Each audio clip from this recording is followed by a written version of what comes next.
θα μελετήσουμε το Λόγο του Θεού από κάτω, γιατί θα ήθελα να κάνουμε μια συζήτηση. Και θα ήθελα να συμμετάσχουμε όλοι. Θα ήθελα να ανοίξετε όλες τις Αγίες Γραφές. Και να την ανοίξετε όχι στην πρώτη σελίδα, ούτε στην τελευταία. Στη σελίδα των περιεχομένων.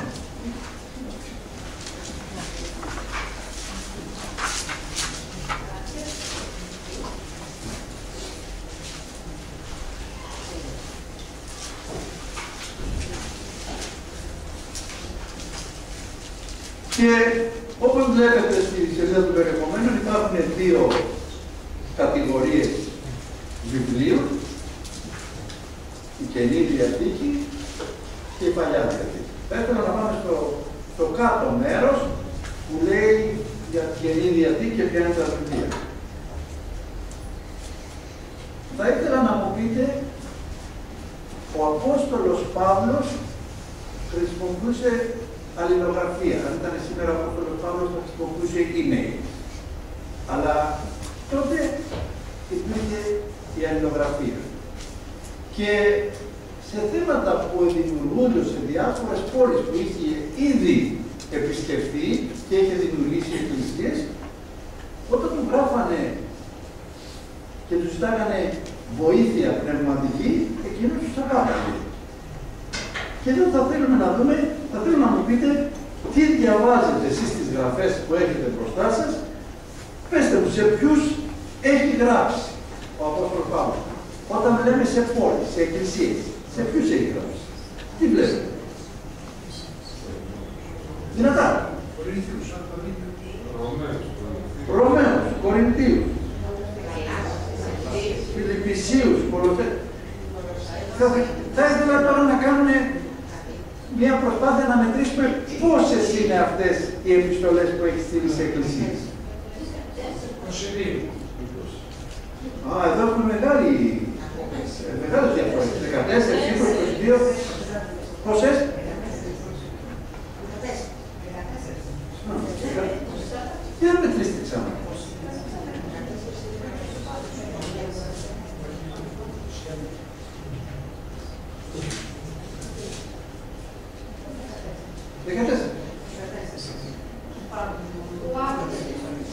Του Παύλου, επιστολές προς τις εκκλησίες.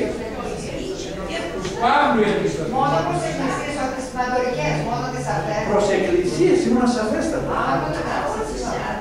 Όχι, ήταν προς εκκλησίες.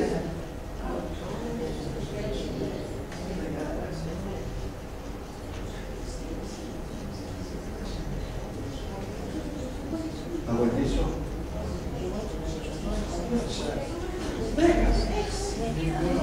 10. Άμα μετρήσετε τις επιστολές θα δείτε είναι 10.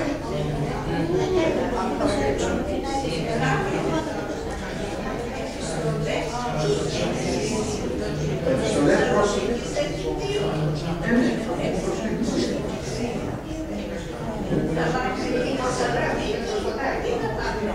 Θεσσαλονίκη και Κόρινθο 2.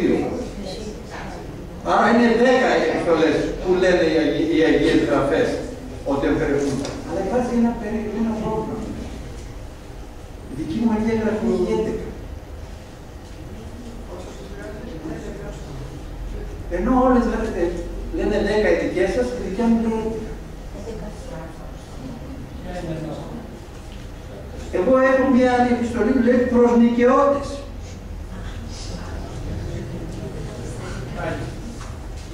Η θεωρία σας γραφή δεν έχει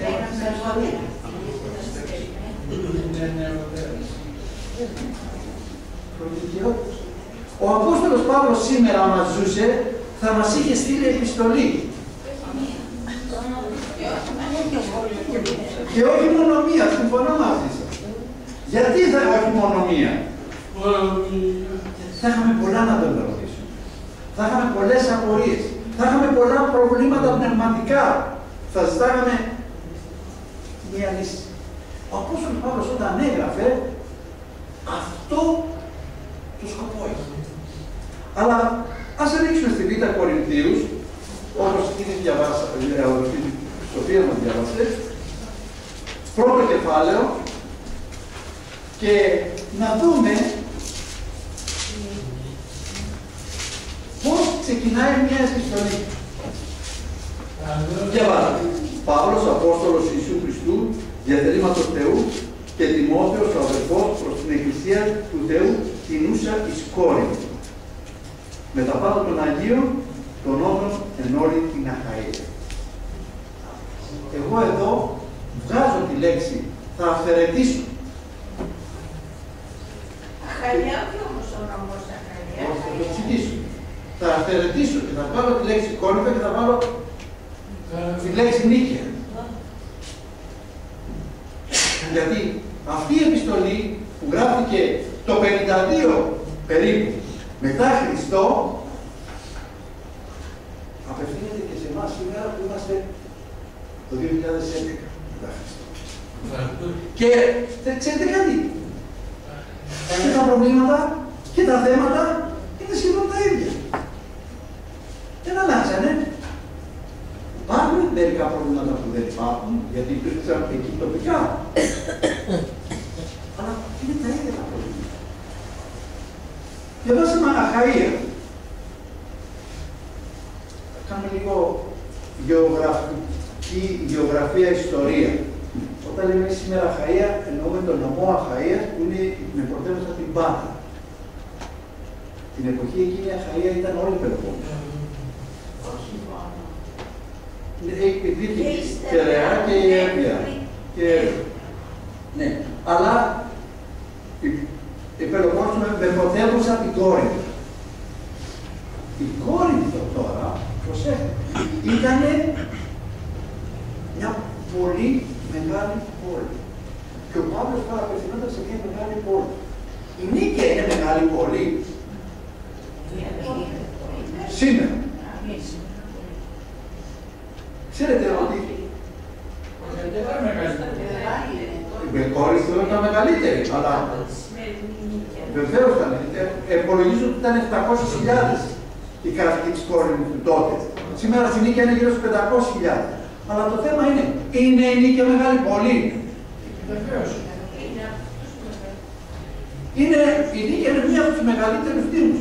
Άρα, εάν ο Παύλος σήμερα έκανε την επίσκεψή του στην Ελλάδα, εγώ είμαι σίγουρος ότι θα περνάει και από την Νίκαια. Και περνάει από την Νίκαια μέσω της επιστολής του Κόρινθου. Όταν επισκέφθηκε ο Παύλος στην Κόρινθο, η Κόρινθο ήταν μια, όχι απλώς πρωτεύουσα, ήταν, θα λέγαμε, μια πόλη σαν τη σημερινή Αθήνα, ή τη Νέα Υόρκη, ή το Λονδίνο, ή το Τόκιο, ή όποια θέλετε άλλο μεγάλο πόλη που θέλετε να βάλετε. Ακριβώς. Ήταν μια πολύ μεγάλη πόλη. Και είχε ένα μεγάλο πλεονέκτημα αυτή η πόλη. Και το πλεονέκτημά της ήταν ότι είχε μια ιδιαιτερότητα. Είχε δύο λιμάνια. Το Λέχιο και τις Κεχρέες. Δύο λιμάνια, τα οποία προσέχετε την ιδιαιτερότητα που είχε η Κόρινθο. Αυτά τα δύο λιμάνια ήταν από τη μια μεριά από το Αιγαίο και από την άλλη από τον Κορινθιακό πόλεμο. Δεν εννοούνταν μαζί τους αυτά τα δύο λιμάνια. Δεν υπήρχε η διόρυγα της Κορίνθου που υπάρχει σήμερα, έτσι, ο ισμός.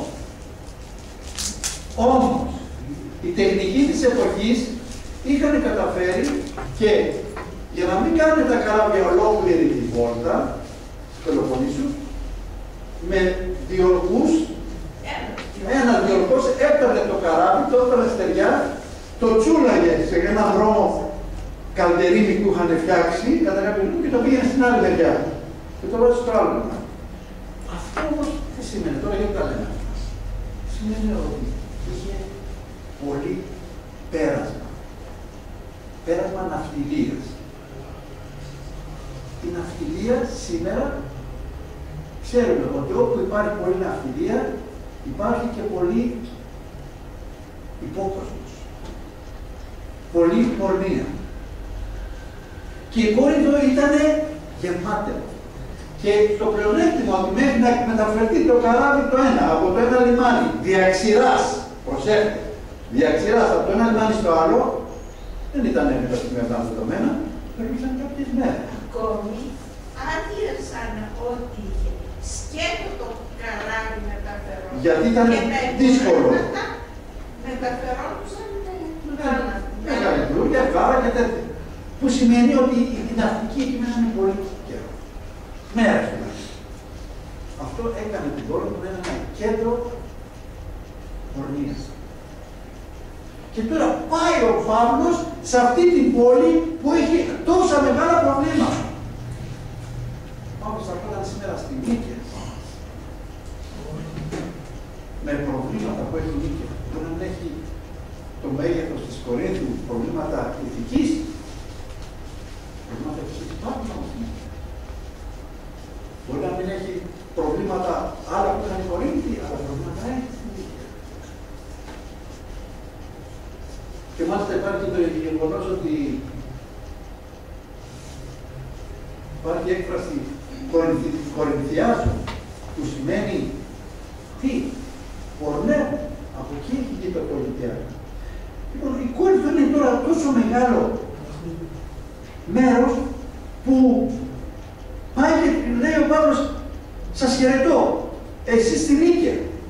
Πώς όμως σας χαιρετώ? Χαιρετάει την Νίκαια ο Παύλος σήμερα και λέει χάρη ημίν και ειρήνη από του Θεού Πατρός. Με την ειρήνη του Θεού έρχεται ο Παύλος και μας λέει σήμερα, είπε στην πόλη του Αλκημάνου να λέει σήμερα, με ειρήνη Πατρός. Έχουμε ειρήνη. Έχουμε ειρήνη σήμερα. Σήμερα πολλοί ήταν τα χάπια τους. Τα ερευνητικά τους. Και δεν κινδυνολογώ. Υπάρχουν πάρα πολλοί πάνω σήμερα που αν πάρει το χάπι δεν μπορεί να κοιμηθεί. Και ξέρετε, το να μην μπορώ να κοιμηθώ είναι μια ένδειξη άγχους, σκοτούρας, προβλημάτων. Τις ημέρες που δεν έχω τέτοια αισθήματα, κοιμάμαι, λέει, είναι σαν πουλάκι.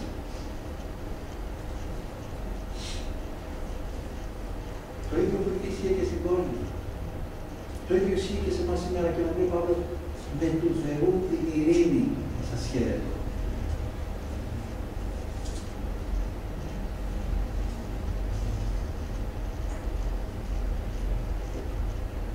Θα ήθελα να πάμε στην πρώτη Κορινθίους, αν θέλετε να γυρίσουμε πίσω από την πρώτη Κορινθίους.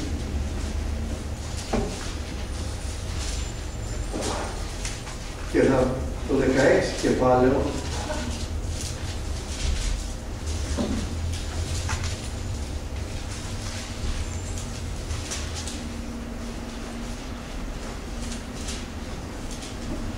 και το εδάφιο 8, στη σελίδα 1019, μας λέει θέλω δε μείνει εν Εφέσω έως της Πεντηκοστής.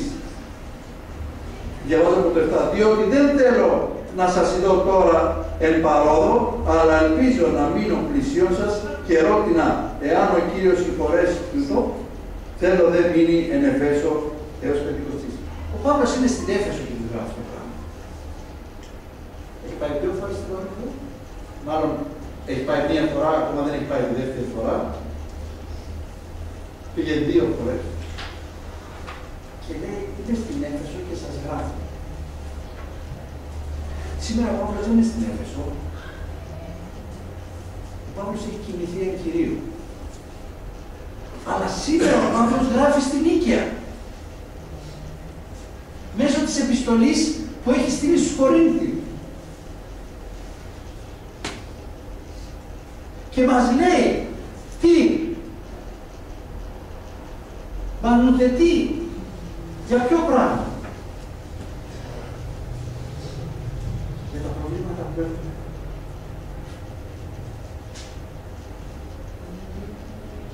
Ποια είναι η σημερινή κατάσταση της Εκκλησίας? Τι προβλήματα έχει η Εκκλησία? Έχει προβλήματα. Εσείς τι νομίζετε, υπάρχουν προβλήματα στην Εκκλησία?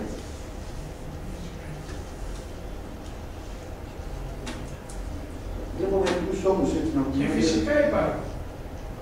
Δεν έχουμε ο καθένας προσωπικά και οικογενειακά προβλήματα. Κατ' επέκταση και η Εκκλησία έχει προβλήματα. Τα άτομα κάθομαστε. Με το χαρακτήρα που έχουμε, με το χαρακτήρα που φοράμε. Προσέχετε κάτι. Όταν εγώ έχω μια προσωπική εμπειρία,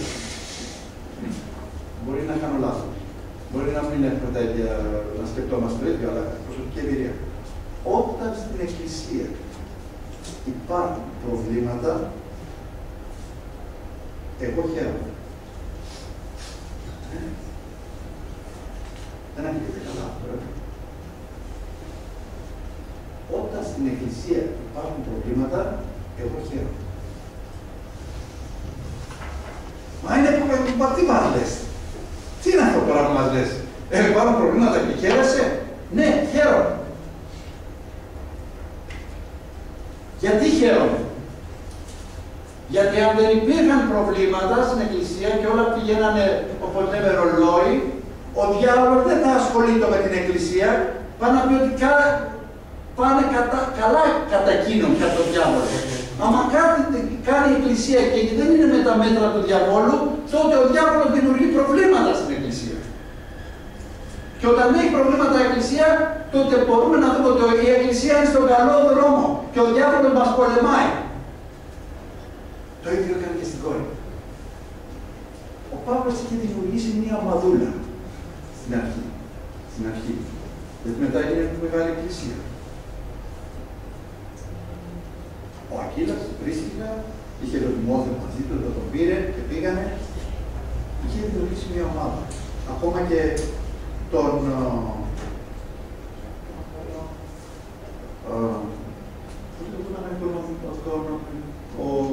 ο οικονομικός του Κορίνθου, θα το θυμηθώ.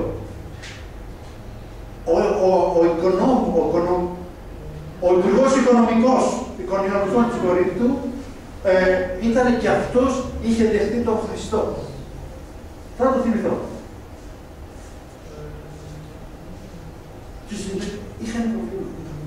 Και στα προβλήματα του γράφανε στον Παύλο και του ζητάγανε βοήθεια, πνευματική. Αυτό κάνει σήμερα ο Παύλος. Και αυτό λέω ότι άμα έχουμε προβλήματα στην Εκκλησία, προσέχτε. Και τα προβλήματα τα δημιουργείτε εσείς και εγώ. Γιατί βλέπω τον αδερφό μου και τον ζηλεύω όταν κακολογώ τον αδερφό μου, όταν αυτό το πρόβλημα δεν είναι ότι εγώ το κάνω, ο διάβολος με έχει βάλει να το κάνω. Και ο διάβολος δημιουργεί το πρόβλημα. Αν όλα πήγαιναν ρολόι στην Εκκλησία, τότε ο διάβολος δεν θα έχει να ασχοληθεί. Είναι δική μου αυτή. Θα κάνει σύντοση.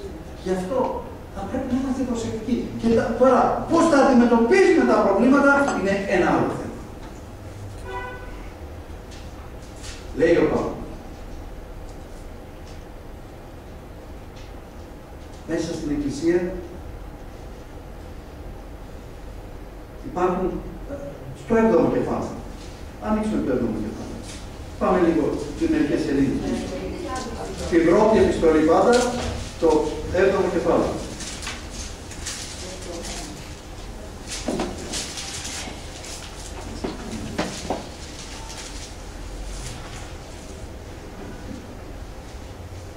Άμα διαβάσει κάποιος το πρώτο λάθος.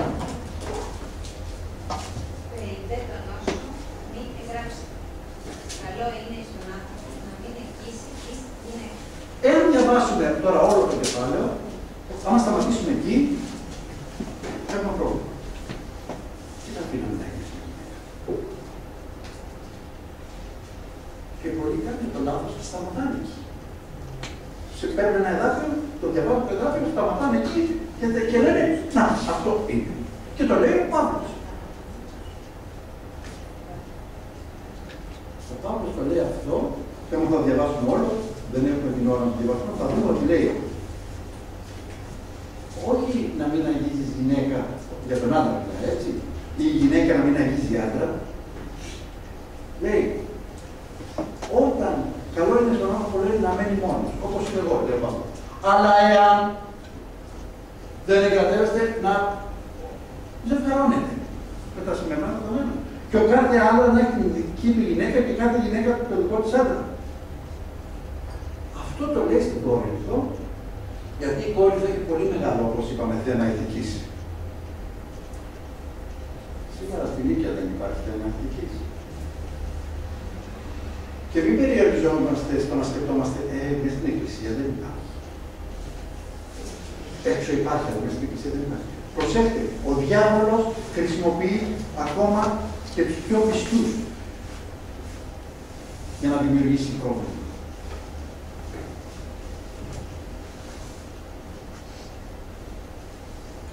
Δίπλα στη σελίδα. Το έκτο κεφάλαιο, το πρώτο εδάφιο διαβάσει κάποιος.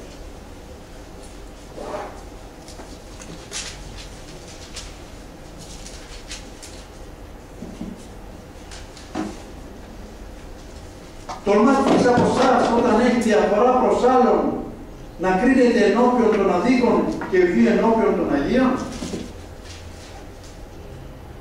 Είναι στην Εκκλησία, μεταξύ των μελών. Κρίνει ο ένας τον άλλον. Ναι, Γιώργο. Δυνατά, δεν συζήτηκα. Δεν κάνετε τίποτα.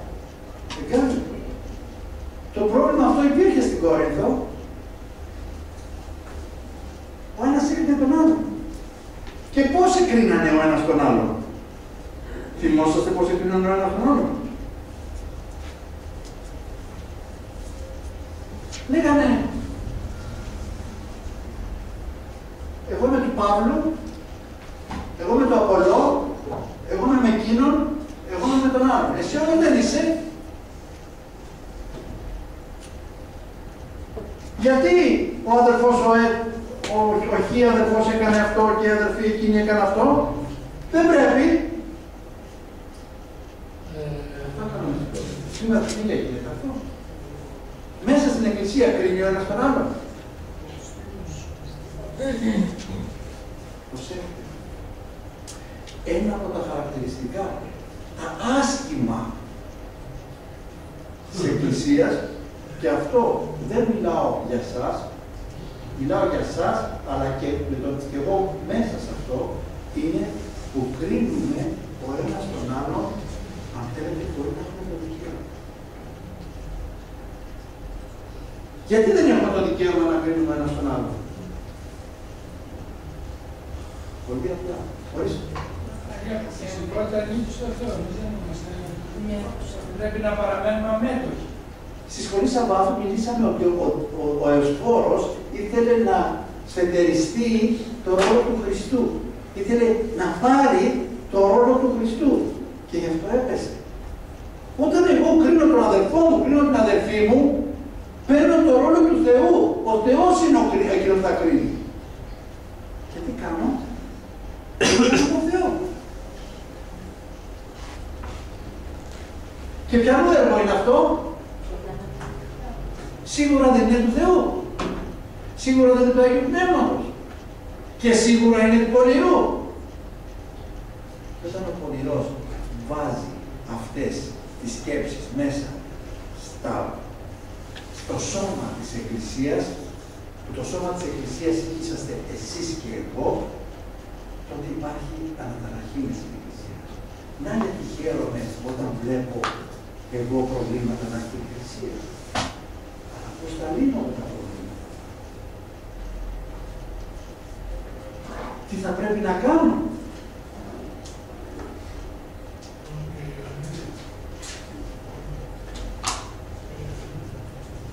Εκείνο που πρέπει να κάνω είναι να πάψω να αισθάνομαι εγωιστικά. Έραστος. Έραστος. Ευχαριστώ. Άμα θα διαβάσουμε την ιστορία θα δούμε ότι ο Έραστος ήταν εκείνος ο οποίος ήταν ο υπουργός οικονομικών της εποχής εκείνης και παρόλο που είχε τη θέση αυτό είχε δεχτεί τον Χριστό από τον Παύλο, ο Έραστος. Τώρα, Υπάρχει τρόπος πολύ εύκολος. Εάν να απαλλαχθώ από τον ακρίνο των αδερφών μου, και άμα θα συνεχίσουμε εδώ, βλέπουμε ότι λέει εμείς οι ίδιοι, μια μέρα θα είμαστε εκείνοι που θα κρίνουμε εκείνους που καταστράφηκαν τον ουρανό. Αλλά αυτή θα είναι μια διαφορετική κρίση. Εμείς οι ίδιοι δεν έχουμε κανένα δικαίωμα να κατακρίνουμε ή να κρίνουμε μάλλον τον αδερφό μας σήμερα. Και θα κάνουμε να τον αγαπήσουμε. Να τον αγαπήσω, να τον βοηθήσω. Πρέπει να τον κρίνω. Και τότε θα αισθάνομαι και καλύτερα. Αυτή τη συμβουλή έδινε ο Παύλος στους Κορινθίους. Και αυτή θα μας έδινε και εμάς σήμερα ο Παύλος. Γιατί υπάρχουν μεγάλα προβλήματα μέσα στην Εκκλησία. Θα ήθελα να δούμε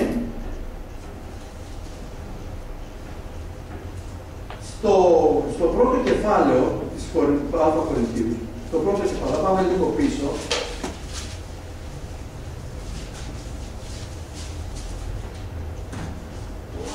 Θα διαβάσουμε το εδάφιο 12 και 13. Άρα, η Σοφία μας διαβάζει το εδάφιο 12 και 13. Λέγονται τούτο, διότι έκαστος από εσάς λέγει, εγώ μεν είμαι του Παύλου, εγώ δεν του Απολώ, εγώ δεν του Κηφά, εγώ δεν του Χριστού. Διεμερίστε ο Χριστός, μήπως ο Παύλος εσταυρώθηκε για εσάς, ή στο όνομα του Παύλου βαπτίστητε. Προσέχτε. Τι γίνεται τώρα. Είναι αυτό που παραδέχουμε. Αρχίζουμε και κάνουμε, θα λέγαμε, ομαδούλες στην Εκκλησία. Εγώ είμαι με τον αδερφό αυτό. Όχι, εγώ πάω με τον αδερφό ή την αδερφή εκεί. Πάντως, το λέει αυτό συγχώρητο γιατί υπήρχαν οι ομαδούλες. Και ο Παύλος μας το λέει και σήμερα στην Νίκαια. Γιατί υπάρχουν ομαδούλες. Μην χαϊδεύουμε τους εαυτούς μας. Θα είμαστε ειλικρινοί με τον εαυτό μας. Υπάρχουν ομαδούλες. Αλλά προσέχτε τι συμβουλή δίνει ο Παύλος στις ομαδούλες. Μπορεί να μην το κάνουμε με την έννοια του εγώ κάνω ό,τι λέει η αδερφή Βαγγελιό και εμείς οι 3-4 κάνουμε αυτό το ίδιο. Όχι με την έννοια, αλλά με την έννοια ότι εγώ δεν συμφωνώ με αυτούς, συμφωνώ με εκείνους και δεν το συζητάω ή δεν έχω καμία σχέση με αυτούς. Γιατί αυτό υπήρχε τότε, υπήρχε και σήμερα. Και τι λέει τώρα? Ότι είμαστε όλοι σώμα Χριστού. Και λέει, στο εδάφιο 15, διεμερίστη ο Χριστός. Έγινε ο Χριστός σε ομάδες. Ένα σώμα μπορεί να γίνει σε ομάδα. Δηλαδή μπορεί να πει τα χέρια ξεχωριστά, τα πόδια ξεχωριστά. Αν τα χέρια τα κόψεις και τα βάλεις ξεχωριστά, το σώμα δεν έχει χέρια. Αλλά τα χέρια μόνο δεν μπορούν να κάνουν ένα σώμα. Ο Χριστός είναι ένα σώμα, η Εκκλησία είναι ένα σώμα. Άμα εγώ του κάνω ομαδούλες,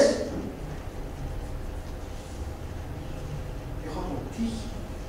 Και λέει ο Παύλος ότι μήπως ο Παύλος εσταυρώθηκε για σας, εκείνον που υποστηρίζω, ο Παύλος μιλάει για τον εαυτό του, εκείνος που υποστηρίζω εγώ και είμαι εναντίον των άλλων, αυτός που υποστηρίζω σταυρώθηκε για μένα.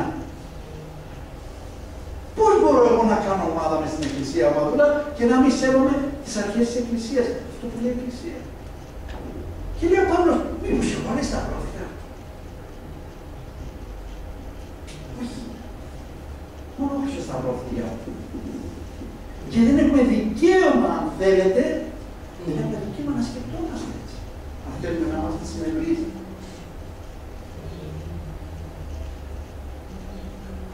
Αλλά προβλήματα υπάρχουν. Προβλήματα υπάρχουν και μάλιστα προβλήματα που δημιουργούνται συνέχεια. Δεν μου λέτε,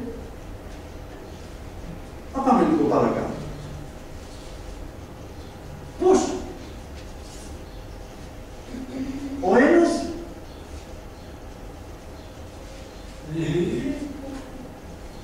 βοηθά τον άλλον, χωρίς να το καταλάβει πολλές φορές,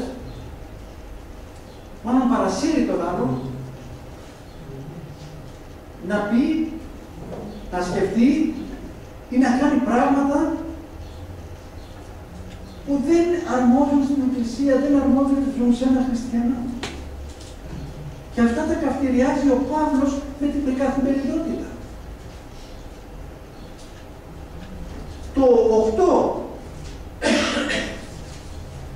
Το 8ο κεφάλαιο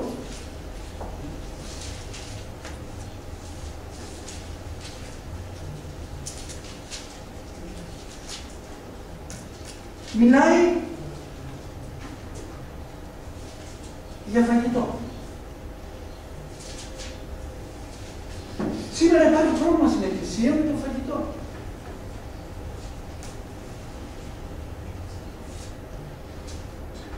Το φαγητό παγκοσμίως στην Εκκλησία έχει σε ορισμένους δημιουργήσει ένα πρόβλημα, αν θέλετε, και για μια ομάδα και πνευματικό.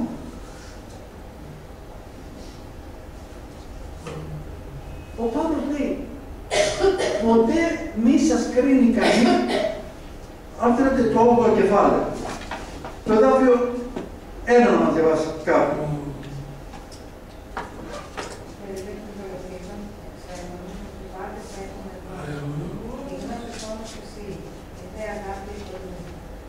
Ο Παύλος λέει για τα ειδωλόθητα. Τα ειδωλόθητα ήταν μια τροφή η οποία ήταν, αν θέλετε, αγιασμένη για τα είδωλα, γι' αυτό. Δηλαδή, θα λέγαμε σήμερα μια μελετημένη ή μια διαβασμένη, όπως λέμε, τροφή για τα είδωλα. Σήμερα στην Εκκλησία κάνουμε κοινωνία κάθε 3 μήνες. Αυτά λένε ότι είναι τα σύμβολα του αίματος και του σώματος του Χριστού. Έτσι. Όταν παίρνουμε αυτά τα σύμβολα, αυτό σύμβολα δεν είναι το αίμα του και δεν είναι και το σώμα του, είναι σύμβολα, έτσι. Αλλά αυτά έχουν την έννοια, έχουν πνευματική έννοια. Και η πνευματική αυτή έννοια είναι πάρα πολύ σοβαρή έννοια πνευματικά. Εάν εγώ, Παύλος καυτηριάζει αυτό, εάν εσείς φάτε από άλλα τροφές, να το κάνω πιο σαφής, θυσίαζαν σε διάφορους θεούς. Ειδικά οι αρχαίοι Έλληνες από θεούς είχαν πόλεμους. Δεν είχαν πρόβλημα. Και σήμερα. Και σήμερα, βέβαια. Και θυσιάζουν στο βωμό των θεών αυτών θυσία όπως θυσίαζαν ο λαός Ισραήλ στην Παλαιά Διαθήκη. Και τα έπρεπε. Αυτή τη θυσία ο Χριστός, ο Παύλος δεν την επιτρέπει. Αλλά λέει ο Παύλος ότι θα πρέπει το σώμα μας να το διατηρήσουμε καθαρό από ειδωλόθητα, δηλαδή από ψεύτικες θυσίες, ψεύτικα σύμβολα θυσίας, αλλά θα πρέπει να το κρατήσουμε και καθαρό από πράγματα που ο Θεός ο ίδιος έχει απαγορεύσει. Όπως τις ακάθαρτες τροφές. Είναι γνωστά ποια είναι τα καθαρά και ποια είναι τα ακάθαρτα. Και γιατί.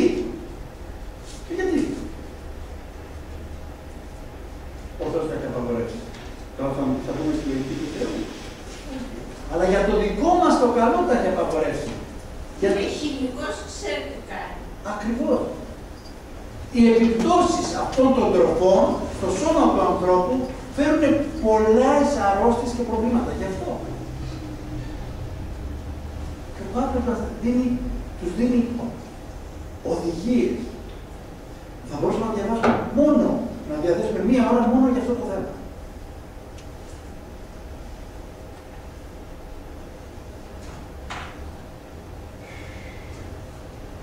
Έχουμε όμως θρησκευτική ελευθερία σήμερα. Και αυτό είναι ένα πλεονέκτημα. Και πρέπει να εκμεταλλευτούμε αυτή τη θρησκευτική ελευθερία. Γιατί τώρα είναι καιρός που έχουμε την ευκαιρία να μετανοήσουμε και να έρθουμε στον Χριστό πιο κοντά και να του ζητήσουμε συγχώρεση και θα μας δεχτεί, άμα το κάνουμε με ειλικρινή καρδιά. Ο Παύλος παροτρύνει τους Κορίνθιους και παροτρύνει και τους δικαιώτες σήμερα μέσω της επιστολής εκείνη που είχε στείλει το 52 μετά Χριστό περίπου και τους λέει, μη φοβάστε. Εάν έχετε εμπιστοσύνη στον Θεό, τα προβλήματα όλα δεν θα πάψουν να τα έχετε. Αλλά ο Θεός θα σας καλύψει πνευματικά το καθένα ξεχωριστά. Προσέξτε, το θέμα της σωτηρίας είναι ατομικό. Εμείς θα πρέπει οπωσδήποτε να πασχίσουμε, να δώσουμε τα καλά νέα σε όλο τον κόσμο. Πρώτα από την οικογένειά μας ξεκινώντας. Αλλά το θέμα της σωτηρίας είναι ατομικό. Ο κάθε ένας θα σωθεί για τον εαυτό του. Αυτό είναι λίγο εγωιστικό. Αλλά ξέρετε κάτι. Έτσι. Κάθε ένας είναι για τον εαυτό του. Και η απόφαση που θα πάρω κάθε ένας που παίρνει για τον εαυτό, δεν μπορώ να πάρω απόφαση ούτε για τη γυναίκα ούτε για τα παιδιά μου. Το θέμα της σωτηρίας. Θα πάρω απόφαση για τον εαυτό. Και αυτό είναι η δικαιοσύνη του Θεού. Και αυτό ο Παύλος, άμα θα διαβάσουμε τον Παύλο, μιλάει για δικαιοσύνη του Θεού. Που δίνει στους Κορίνθιους και δίνει και στους νοικαιώτες σήμερα.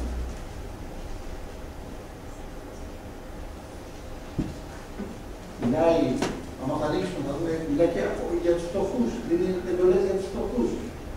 Μιλάει για τα προβλήματα που είναι μέσα στην Εκκλησία. Μιλάει για τα προσωπικά προβλήματα του καθενός. Και όλα αυτά. Σήμερα δεν έχουμε φτωχούς, σήμερα δεν έχουμε προβλήματα μέσα στην Εκκλησία, σήμερα δεν έχουμε προσωπικά προβλήματα τα μέλη. Τίποτα δεν είναι νέο. Τίποτα δεν είναι καινούριο. Διαβάστε, αν θέλετε ξανά, να θυμηθείτε και να θυμηθώ τις δύο επιστολές προς τους Κορινθίους. Και θα δείτε, όπου λέει Κορινθό, βάλτε Νίκαια, η Αθήνα, η Παγκράτη, η Βούλα, ή από όπου μένει ο καθένας.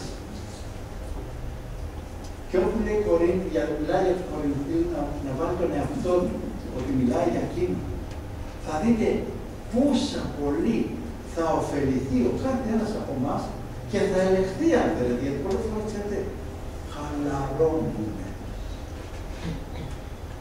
Και η χαλάρωση είναι κάτι που ο διάβολος το χαίρεται.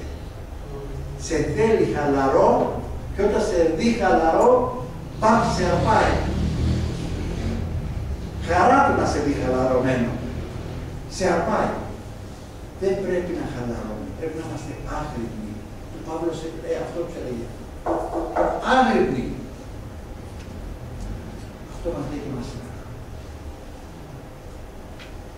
Θα μπορούσα να μιλάω ώρες και κάνοντας μία-μία τη λεπτομέρεια για τι πράγματα μίλησε ο Παύλος.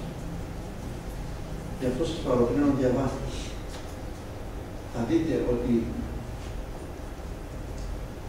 γι' αυτό η γραφή είναι διαχρονική. Γι' αυτό η γραφή δεν θα σταματήσει ποτέ να τη μελετάρει ο κόσμος. Γιατί αυτά που έγραψε ο Παύλος, αυτά που γράψαν όλοι οι συγγραφείς της Αγίας Γραφής με την εμφύτηση του Αγίου Πνεύματος, είναι διαχρονικά. ίσχυαν για τότε, ισχύουν για σήμερα. Και αυτό μας παροτρύνει τώρα. Να μελετάμε καθημερινά, προκειμένου τι? Να αυξηθούμε σε πίστη, εμπιστοσύνη στον Θεό. Θέλω να μαζί μας να μας βοηθήσει σε αυτό το δύσκολο έργο που έχουμε να κάνουμε, γιατί είμαστε άνθρωποι με αδυναμίες και πολλές φορές οι αδυναμίες μας υπερισχύουν στις περισσιών μας. Και αυτό να μπορέσουμε με τη βοήθεια του Αγίου Πνεύματος να το ξεπεράσουμε. Αμήν.